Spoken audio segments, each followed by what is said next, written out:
Rockhopper here, and it's time to go on another kayak journey. This time we'll be chilling on Chelan, Lake Chelan in Washington.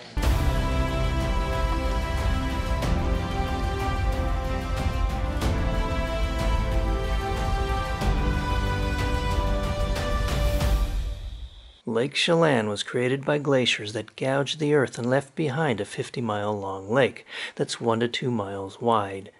The lake bottom extends to about 1,500 feet beneath the water's surface, and in places the bottom's elevation is below sea level. I was told that just 50 feet from shore, the lake can be 400 feet deep. It's the third deepest lake in the United States. Only Lake Tahoe and Oregon's Crater Lake are deeper. It was here that I would embark on a kayak journey that would last 8 days, in which I would paddle alone some 73 miles. My goal would be Stehekin, near the northernmost tip of the lake, the most isolated and inaccessible town in Washington state. No roads lead there. The only way to reach it is by boat, on foot, or by float plane or helicopter. I parked the car near a place called 25 Mile and loaded the kayak. Let the journey begin. Gotta get it loaded up first. Get ready to take off.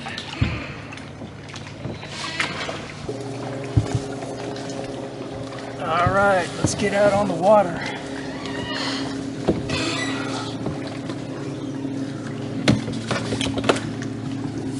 There were several campsites along the lakeshore, free to kayaks, but required a dock permit for motorboats. After I parked the car, I spoke with a local man who advised me that this lake wasn't to be taken lightly.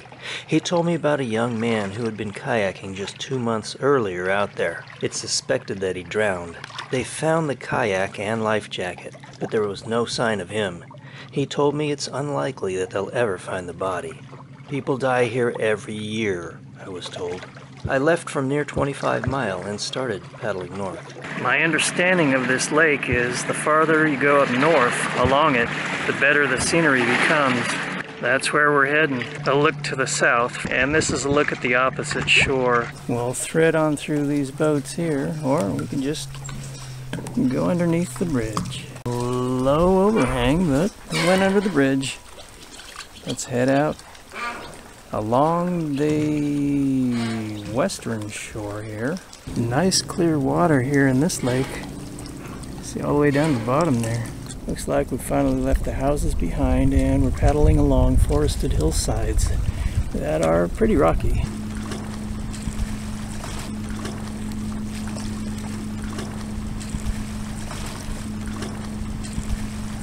I'm about 1.5 miles into it now, and found a nice little rock shelf to take a break, and I have these new pair of sunglasses, polarized lenses. I got them at the 99-cent store for only $2, so it should help cut the glare on the water, and you can see through the water better. That's what they say anyway. It's a pretty nice day out here. There's not much wind, maybe 5 to 6 miles an hour blowing against me, but it's not too bad. The water's fairly calm. The temperature is supposed to be about 90 today, but it doesn't feel too bad out here being on the water and with the breeze. It's quite rocky and cliffy here, and there's not a lot of places to take a break. You can see the mountains behind me. That's a pretty little nook. I think we better have a look.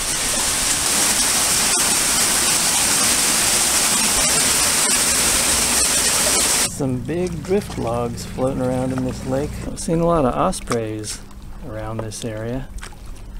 There's one off in the distance. Seems like it's taken a long time for those mountains to inch closer, and a lot of paddling to get there. This looks like a place to have a break. Just some rocks and some drift logs. Good enough. Alright, well, time for a break.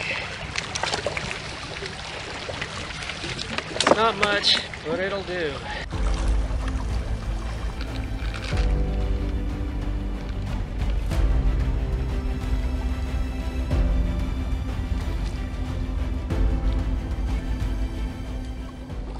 Nice clear water here. The water is getting really calm and glassy now. This is nice. Real nice. Wow, somebody's got a cottage way out here. They must have brought in the building materials by barge, because I'm pretty sure there's no road to this place. I think that boat there off in the distance is the Lady of the Lake. It goes up and down this lake all the way up to Stehekin and then back down.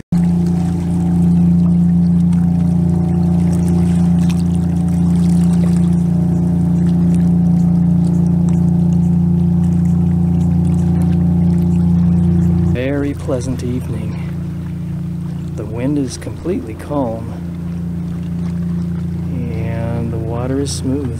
The mountains are looking nice this time of the day. There's something up ahead there. It might be one of those camping areas. Let's go have a look. It is one of the camping places. It says Corral Creek.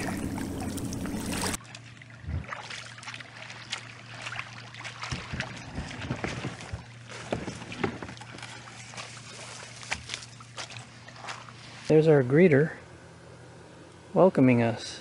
Let's have a look around. There's a couple of picnic tables here. Wow, really? There's an outhouse up here? You gotta be kidding me. Yep, sure looks like one. Sure enough, wasn't expecting that way out here. Look like some pretty dried out Saskatoon berries. Yeah.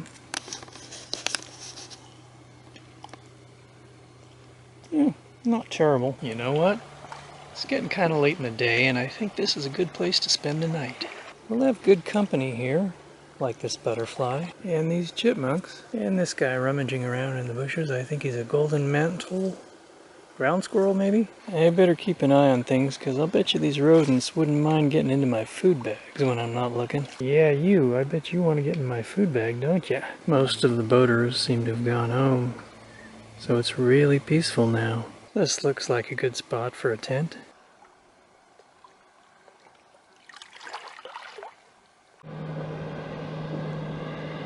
Who would have thought I would meet people way out here, but I have. And they're doing some scientific experiments or equations or whatever they're doing here, and it's pretty cool because they actually brought me, there's 4 of them, and this one right here, she just brought me dinner.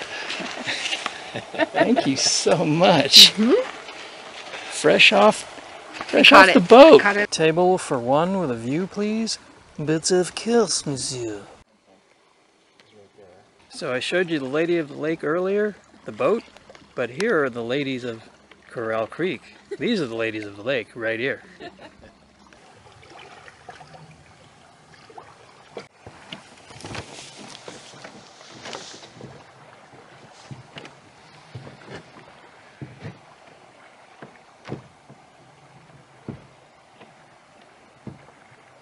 Home sweet home for the night.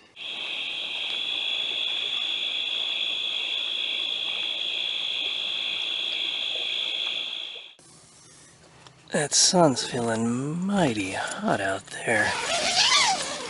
And let's have a look. Good morning from Corral Creek. Well, my sleep last night was okay. I woke up off and on, and the sound of the water was nice, slapping at the shore. And there weren't any critters, as far as I know, getting into anything. But I'll check that out just to be sure. But I put the food here in the tent, so nothing really could get to it. This was home for the night. Start the morning out with some of these dried Saskatoon berries here to eat. Looks like one of those critters did try to gnaw into the bag, but this would have been while the bag was in the kayak and I had my back turned. And I'll have an energy bar for breakfast. Or 2 or 3. And I got some dried fruit in the bag. I'll have some of that as well.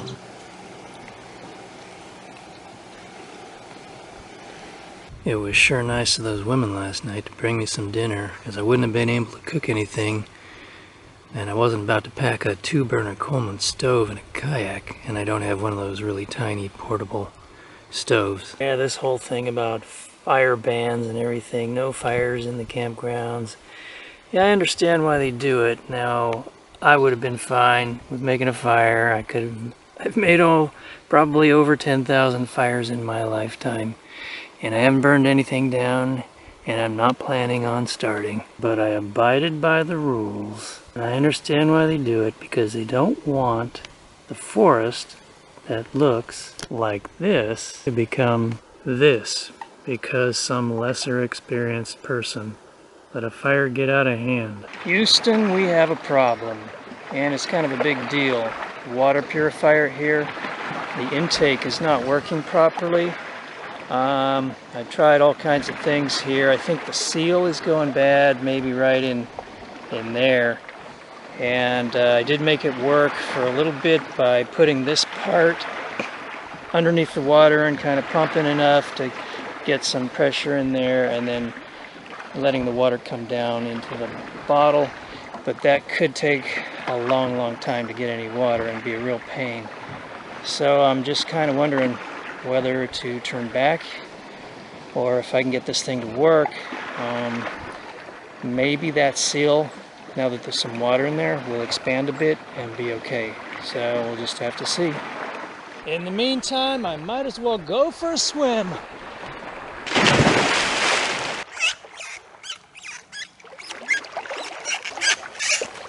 Good news.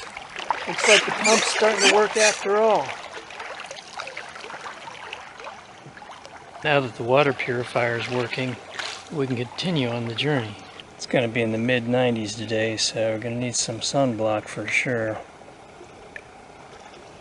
Sunglasses too. Better than looking red and fried. Let's get back out on the water.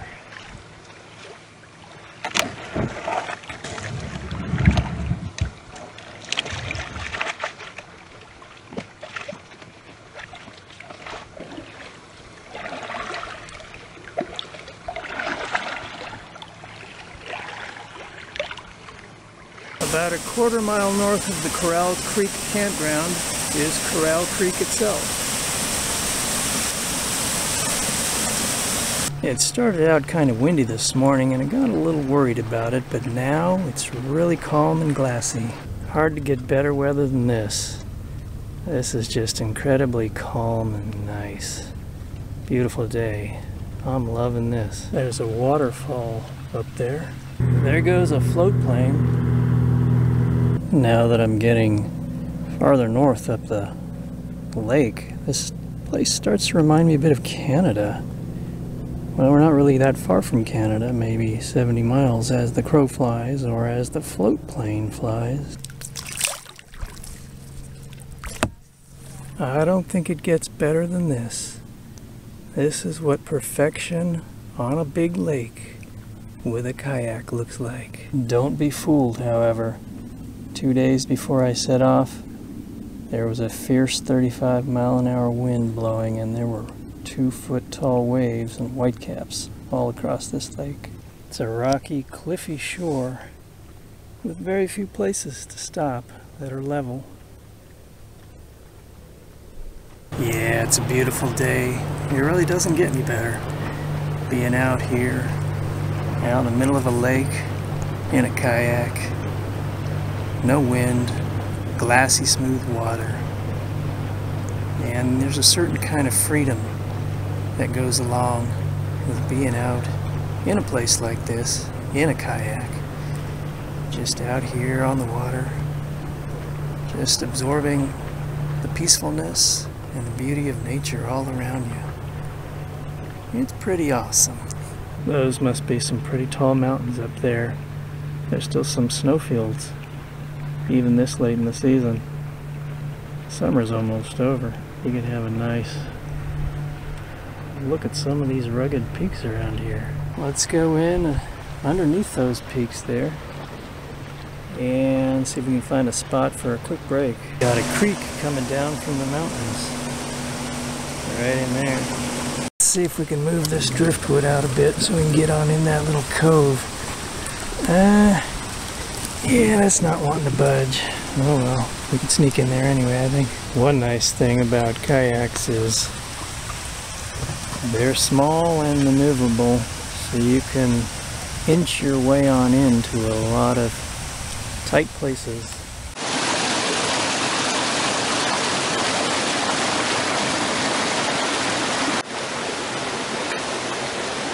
This has been a pretty little cove to have a break in.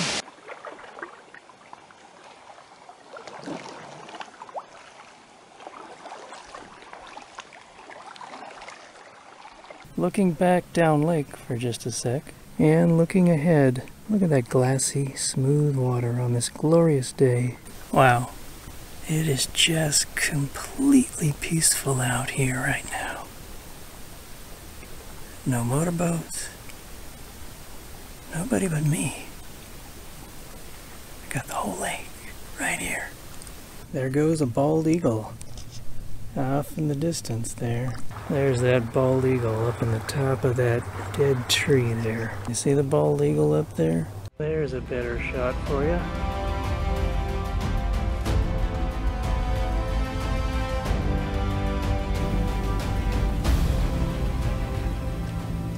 Anybody know what type of flowers these are growing above the water?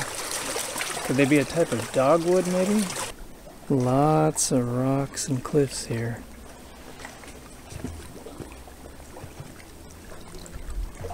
Having a break in this little cove here, and I just found something interesting.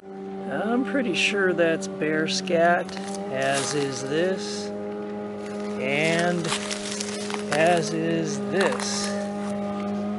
So they do come right down to the water here, I guess. This is DOMKE Falls.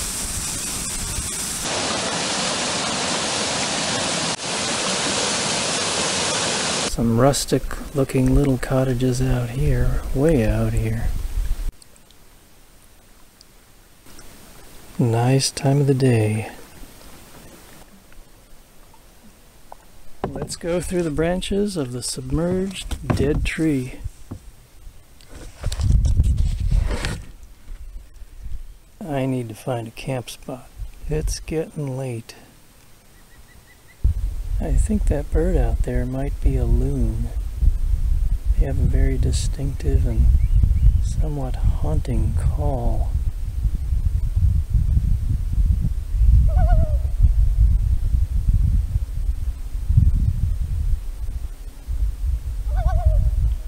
Thank you for that.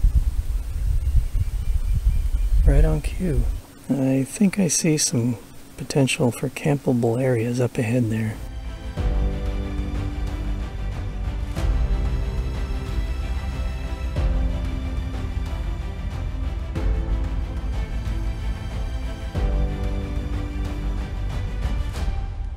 Not a bad camp spot for the evening.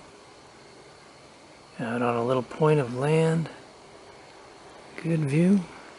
Right beside the water. No fires allowed, so instead of heat and eat, it's just eat.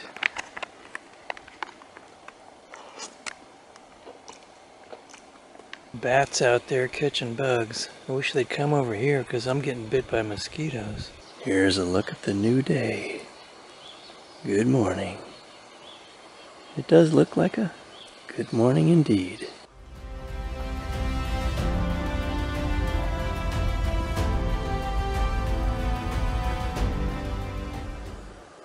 We should all be that happy.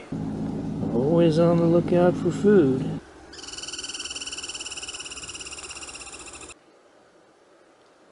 As it turns out, I camped at the Lucerne campground here, and that's the ranger station, the guard station behind the sign. There's water here. Just up from Lucerne campground is a shelter, picnic table, and in the back there an outhouse. On a little hike outside of camp, heading up to a viewpoint of the lake. And there's the lady of the lake. Here's your viewpoint.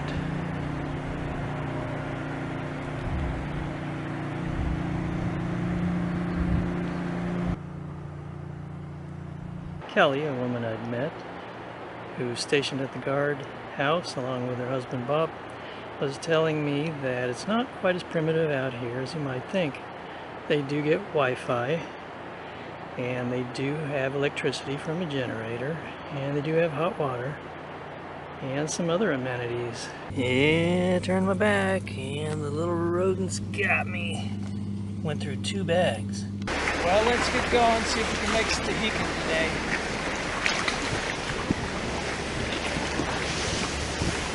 We're gonna head across the lake. First time. Should cut off a little bit of mileage over there. We'll see. Gotta be a little bit worried though about the boats coming. They're coming pretty fast. Could be some big boats with some big wakes. There goes the barge. It comes through here once a week. And it brings all kinds of stuff, including repaired school buses, snowcats, and other things. We made it to the opposite side, so we'll paddle north along this eastern shore. Our first little stop for a break is on the east side of the lake here at Moore Point Campground. Let's have a look around real quick. Look at this old shelter. There's a sign up there. Moore Point CCC Shelter. Built in the 1930s. It might look a bit rustic, but anybody who's backpacked or traveled in the Pacific Northwest when it's really raining knows that any shelter is good shelter. Are these Saskatoon flowers?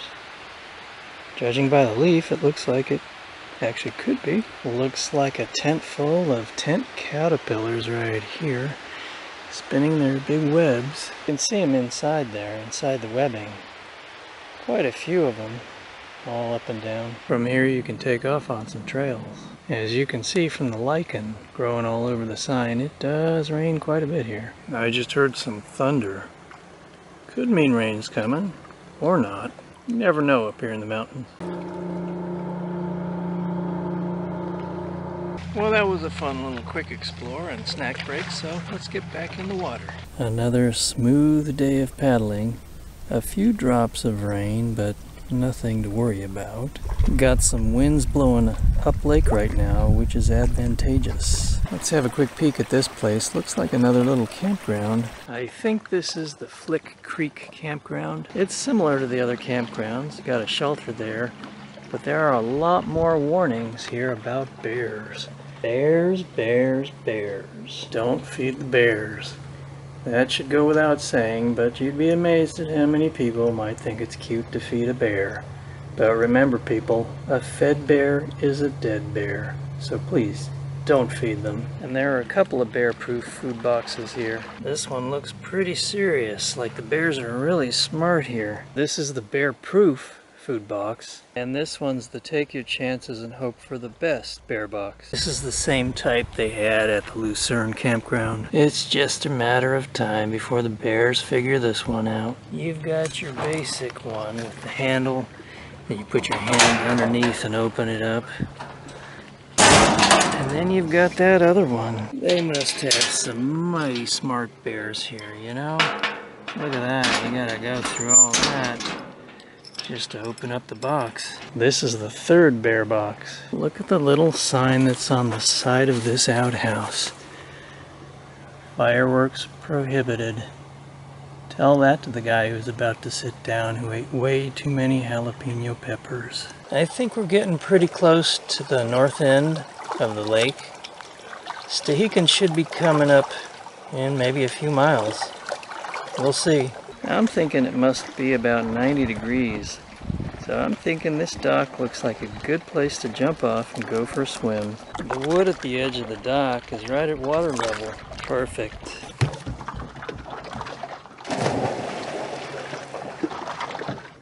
I have a bumblebee on my hand and finger. Hello, Bumbles. What are you doing? Hey, quit going into my bag. Dang it, now I gotta get you out of there again. There goes an osprey. Starting to see some totem poles in front of these cottages. I saw one earlier in front of a different place. And yes, they do bring all the materials in to build these by barge. Another beautiful day coming to a close. Getting in toward the North Cascades here.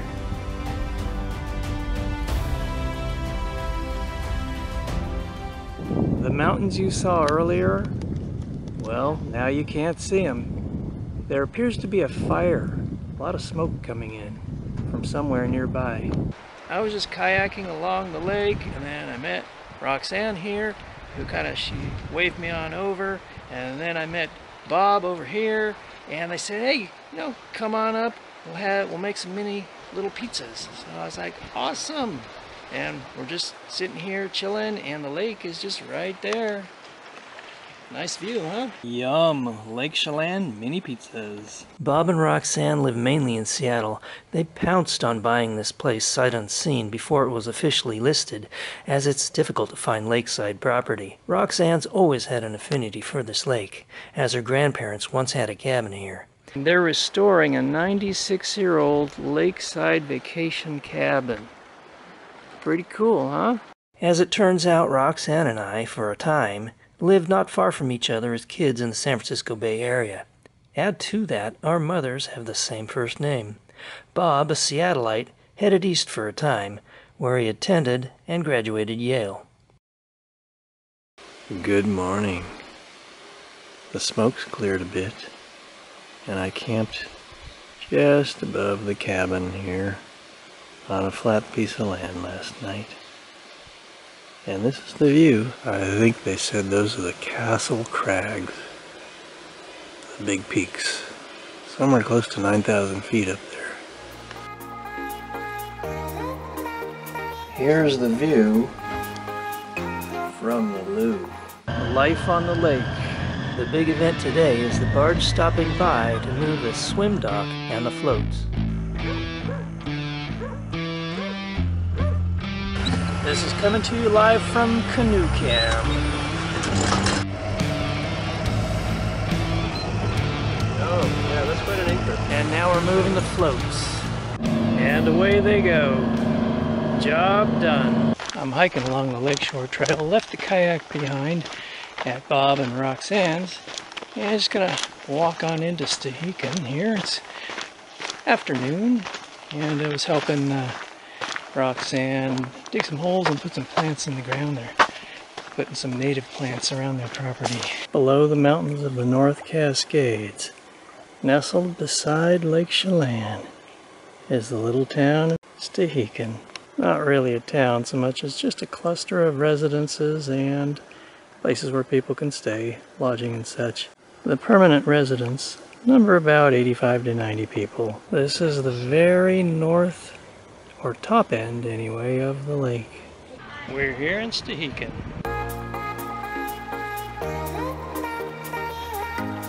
Stehekin becomes a teensy, outdoor-oriented tourist town in the summer.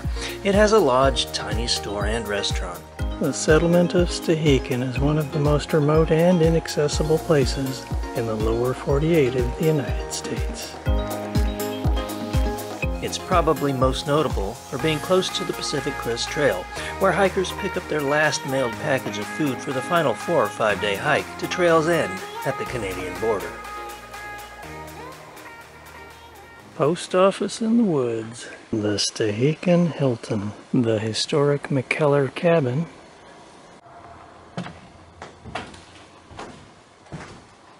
This is it. Right in here. Not very big. That's your entire cabin. Bike rentals and fishing over there. You can go hiking, but beware of the aggressive deer. Most of the town's 90 or so permanent residents don't actually live in the village itself, but up this road, a mile or two.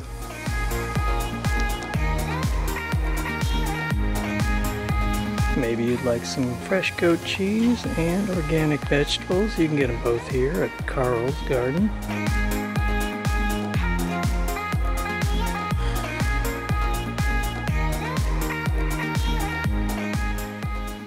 A couple miles up the road are Carl's Organic Garden and the Stehekin Pastry Company. You can get some pretty good baked goods here apparently, but right now they're closed. Don't be surprised to find old trucks or cars running around with no license plates.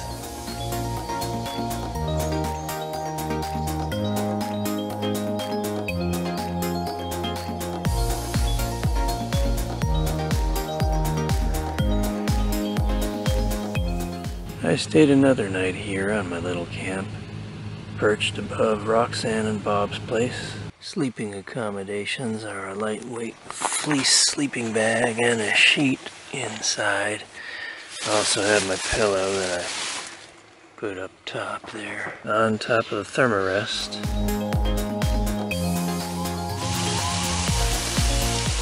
Alright, that was fun. Time to get back in the water. I'm going to show you some petroglyphs I heard about, so let's go try and find those. Alright, you guys, thanks so much. That was fun. See you guys. Yeah, it was a pleasure meeting you. Loved having you here.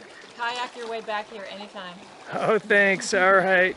See you guys. Bye-bye. We're on the opposite side of the lake again, on the more western side of the lake. And here's what look to be pictographs, rather than petroglyphs.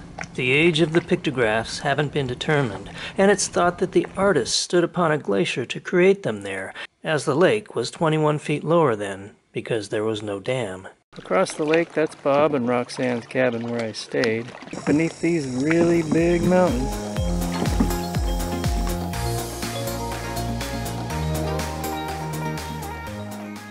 Before I got to Bob and Roxanne's, right after taking a video clip, the waterproof camera froze up. The screen, the image was just frozen on the screen. Couldn't get the camera to turn off. Tried pressing every button. Nothing happened. So eventually, the battery wore down. And then at Bob and Roxanne's, we plugged it in, charged it up, thinking, well, that'll fix it, and we'll turn it back on. But it never turned back on again, and it doesn't. Nothing happens. Try and turn the on switch. So this camera might be waterproof and shockproof, but it's not immune to digital disease. On the west side of Lake Chelan, traveling south. There's a bit of an uplake wind today that's fairly strong, that's slowing me down a bit and creating a bit of a chop on the lake. Well, that's an interesting name for a campground. There goes the fast boat, the Lady Liberty, speeding across the lake.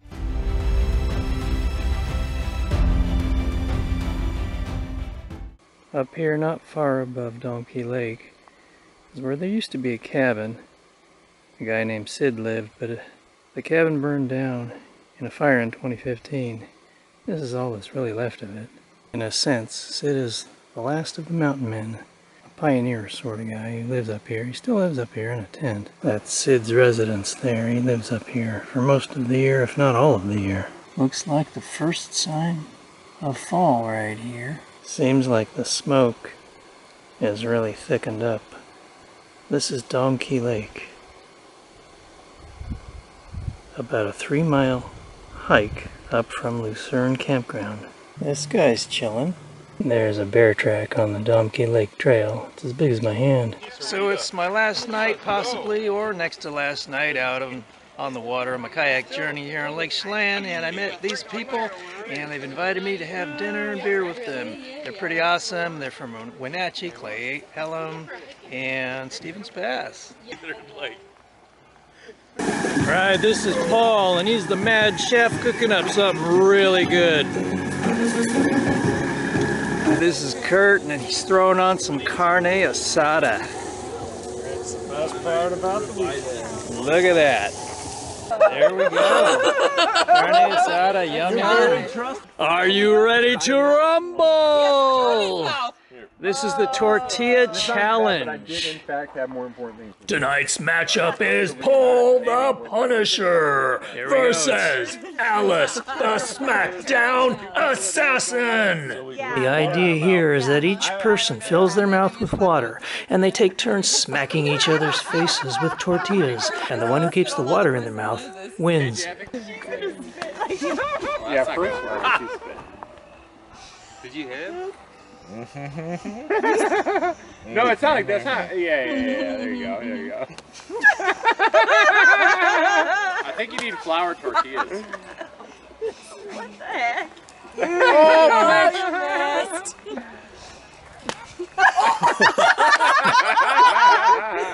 yeah.